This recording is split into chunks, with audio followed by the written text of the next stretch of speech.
Big game tomorrow, baby. Yes, this is a Son Goku jersey. Yes, I'm almost 30. Look, it does have that kind of big match feel. Like for my sports fans out there, I'm a Mets fan, so I don't know this feeling too often, but you know, you watch all season, your team builds up to this, and tomorrow's the playoffs. How is the team gonna do? Am I gonna go another year without a championship? Except for Xbox, it's about the sustainability of the platform and a lot of doom and gloom surrounding it. We covered it a lot naturally, but I've only given like scarce thoughts here and there. I wanted to line up the main topics that people have been going through here. Exclusivity, multi-plat games, hardware commitments, physical games, Game Pass. How are they going to handle things in the future? Are Phil, Matt, Sarah staying with the company?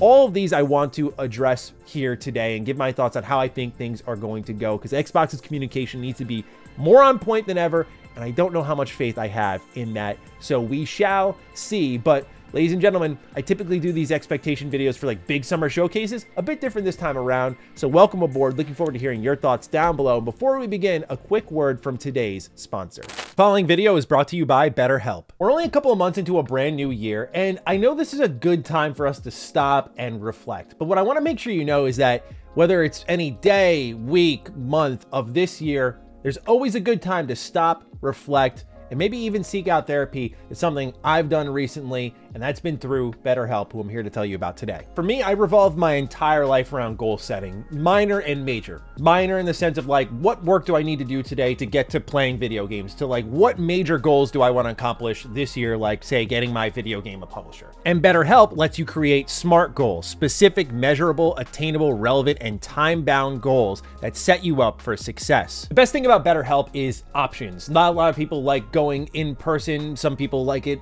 over video chat. You can do that. You can text even if you don't want to do that. Whatever makes it easy for you to seek out the aid that you feel you need. You fill out a questionnaire, they help you find the best therapist for you, and then you're matched with that within 48 hours, which especially nowadays is just fantastic. So join over 4 million people who have used BetterHelp to start living a healthier, happier life. Click the link in the description or visit betterhelp.com/MrMattyPlays. Clicking that link helps support this channel, and it also gets you 10% off your first month of BetterHelp so you can connect with a therapist and see if it helps you. All right, let's tackle the biggest one first. Exclusivity. Xbox needs to be very direct with this. I'm talking tackle every single game that's been in the rumor mill. What's happening with Starfield? What's happening with Indiana Jones? What's happening with Gears? What's happening with Halo? What's happening with Sea of Thieves? What's happening with Hi-Fi Rush? Tell us all of it now. I'm not saying pre-announce things, but let us know specifically what's happening with these games that have been rumored.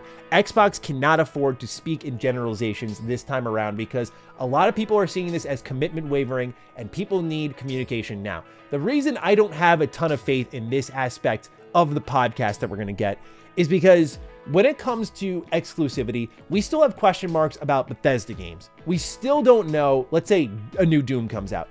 We still don't know if that's going to be exclusive. We know how new IP is going to be handled because we got Hi-Fi Rush, we got Redfall, we got Starfield, and at least 2 out of the 3 of those are exclusive. When it comes to something like Hi-Fi Rush, immediately that game releasing on other platforms flies in the face of a comment from Phil Spencer during that 2021 roundtable from Bethesda where he said that this is about getting exclusive games where Game Pass exists. And immediately, when you remove Hi-Fi Rush from the platform and put it elsewhere, that contradicts that statement there. And that was a new IP. What happens to a new Doom, a new Wolfenstein, a new Evil Within, and so on and so forth? I feel like that needs to finally be communicated. We can't just afford to wait for an announcement. Let us know what will be exclusive. Let us know what will be multi-platform here. Is it just live service games? This is where it gets tricky because I feel like Xbox is a bit bound right now. The rumors really bit them because they had to speed up their plans, right? So they were talking about this and there was this original idea at toward the end of spring. They were going to do a business update, I think hosted by Sarah Bond was the original report. The rumors happened. They sped things up to this week. So their decision making has been hastened dramatically. Then you have the layoffs, which showed a clear change in direction, and there's an internal memo from Phil Spencer saying this was done to create a sustainable cost structure, which we'll get into in just a moment now. And then you have the FTC kind of breathing down your neck, and you're sort of bound to statements that you've made to them in a court of law. So if you make significant shifts in exclusivity or multi-platform, you have to be careful of that sort of stuff. So I don't feel like this is a moment Xbox is actually going to overshare, and I don't know if we're going to get complete 100% clarity. So I don't really expect that, and I think that's going to be a little bit of a problem. Part of what connects to exclusivity, I think, is day one Game Pass. And what does Xbox see as the defining point of their platform moving forward? Is day one Game Pass one day going to replace console exclusive games? I've always said how day one Game Pass has that console exclusive feel, even if it's not, because it's best played on Xbox because you save the most money, and that's the language we all speak. But what we saw during the over 2,000 now layoffs that happened at Xbox was through that leaked memo of Phil Spencer is that this was done to create a sustainable cost structure moving forward.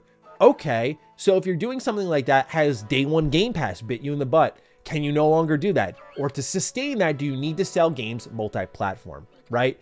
These are the big question marks that have been surrounding Xbox and the economics of their situation moving forward. I was a believer in the economic structure here because I understood Game Pass as this alternative revenue source, not the primary revenue source. And if that were the case, I think Game Pass is fine as is. But since Microsoft is such a services-driven company, and now Xbox has moved up to third on the ladder in overall revenue generated within the company, surpassing Windows, it's time to get the value out of this. It's time to go all in on the service probably. And so I'm curious if they're shifting gears to maintain the primary perks of that service. So we'll see how they handle those two, but I do feel exclusivity and Game Pass are going to kind of go hand in hand. Like if one's changing, it's going to have to affect the other. Nonetheless, what I'm really asking for here is just be super direct when it comes to exclusives. I don't think they will be, but I really do hope they tackle everything that's been going on in the rumors, not case by case and validating every rumor, but the major ones like Starfield and Indiana Jones at the very least should be ones that are discussed. I think you also need to confirm whether or not you're still in on physical games. We've seen reports that Walmart has taken down copies of Starfield. We're seeing that now smaller games are pulling their physical game stock from the likes of GameStop and Target. You need to confirm if you're going digital or not. What is the shift in business practices here? Again, the layoffs are a good thing to look at here. While it's unfortunate they happened, we did learn that Xbox had laid off at least most of their physical games division, which I think again suggests a pretty big course correction in how they do business. Okay, most of our customers are buying digital only. Let's just go digital only. If you are doing that, make it very clear that that is your future and that disc copies are not really going to be a big part of what you do moving forward. I think this needs to be made very clear by Xbox. And at the same time, hardware commitments. Xbox is a little bound here. People need to know that more hardware is on the way. Now, you could be super general with that and just say like, hey, we're going to do more hardware. I'm not saying you pre-announce a ton of things. That's again where I think Xbox is in a tight spot. You need to talk enough to affirm people that you're here to stay and that these rumors were out of control and that you are a major player in this game and that nothing's changing on that front. But also one thing that symbolizes that is hardware to buy. Otherwise, you are Sega again, right? So the hardware commitment needs to be there. I'm not saying that you validate these rumors that apparently there's going to be a 2 SKU approach in 2026 with a handheld version of the Xbox. I hope it's true. But I feel like don't pop your own balloon here in a rush to defend yourself from the leaks and rumors. I totally get why Xbox has been on the back foot so much here, but try not to spoil the surprise is what I'd say. What do I expect when it comes to hardware commitment? I do think Xbox is here to stay when it comes to hardware. I don't think they're going anywhere. Reports have suggested as much. And also, I feel like it flies in the face of a lot of R&D they've done over the years. Now, they did abandon Windows Phone pretty out of nowhere. So when you look at Microsoft as a company who's as rich as they are, they could afford to just say, screw the hardware, we're going all software. And that to me would be a major surprise, but I don't think they're out of the hardware race yet. I think there's a lot of new and unique ways to explore Xbox. The rumored handheld is just one of those examples. I think that Keystone, which is that rumored dongle that Phil then confirmed, is something that they eventually want to do. There's so many ways to bring Xbox and its games to players for really cheap. And I think if they start offering a ton of hardware options, that'll only benefit them in the long run. It would be a real shame to see them pull out, especially because, again, as I iterated in my previous video on this, that I feel like competition concerns are something that have to be arisen when you have a major player in the hardware space completely pull out. So I think they're going to commit to hardware again, and I do think they're not going anywhere when it comes to that. When it comes to physical games, I feel like those days are numbered, and they should be straightforward about that. Like, hey, we're moving into a digital future. We are committing to this. The problem is when you commit that hard, they've seen how bad that's burned them with the Xbox One. When you commit to a direction that people aren't ready for, where Xbox One's vision was pretty much realized nowadays. TV is a big focus for all of these companies, making shows that connect to your games. A big focus. The DRM thing was inside the PlayStation 4, but they snipped it based off the reaction to the Xbox One. They also had their own motion sensor built in. So this was the pretty clear direction that Xbox was going in. And I think a lot of the industry was going in, but yet they struck first, they struck too aggressively, and it doomed them for a generation. And it almost wiped out the brand, which would have really sucked to see. So they have to be careful again on the hard commitments. It's a really tough line to walk here, but I do think they're going to stick with hardware. And when it comes to physical games, I think they should be, and I hope they are, upfront about how they're not as into it as they once were.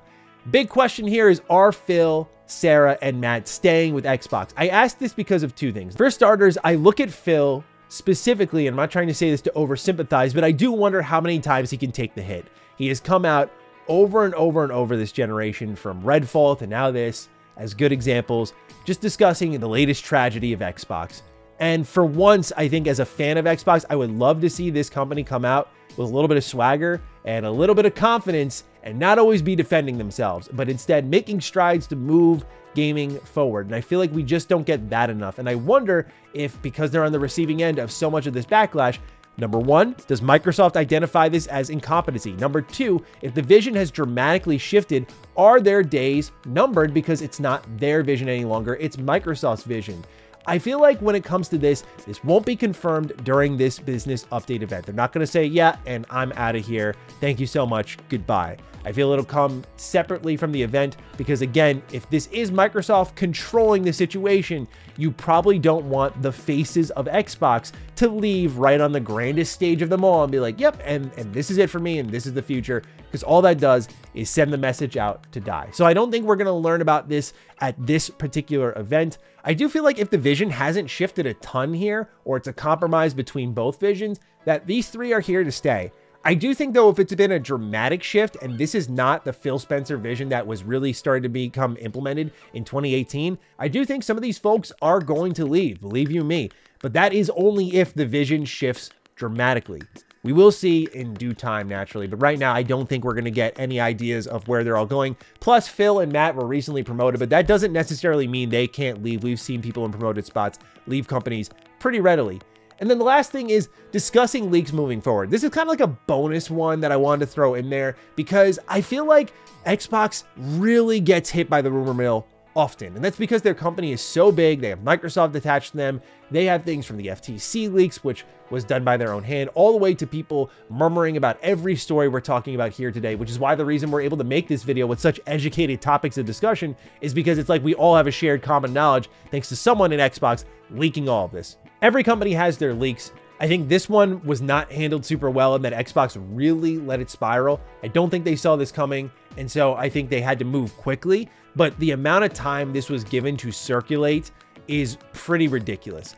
And I feel like we also saw the relationship that Xbox has between its influencers and its content creators on like social media, like Twitter, and themselves blow up in their faces. Their most hardcore fans are now rallying against them. And I feel like they have to readjust where their connections are. And I do foresee a potential approach here, similar to PlayStation, where they talk when they want to talk and they take a more quiet approach. I think Phil does a ton of interviews, and as much as I enjoy it and I like getting insight on the brand, I feel like this is something they will eventually dial back.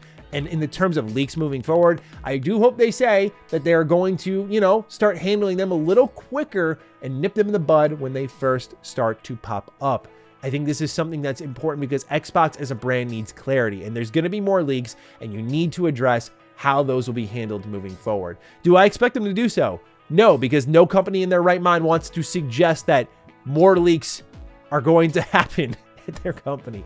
But if they do, I hope this is the way they go about it and say like, hey, it's going to happen and here's how we're going to do it, which my hope is just stomping them out when they occur or validating them when they occur as quickly as possible.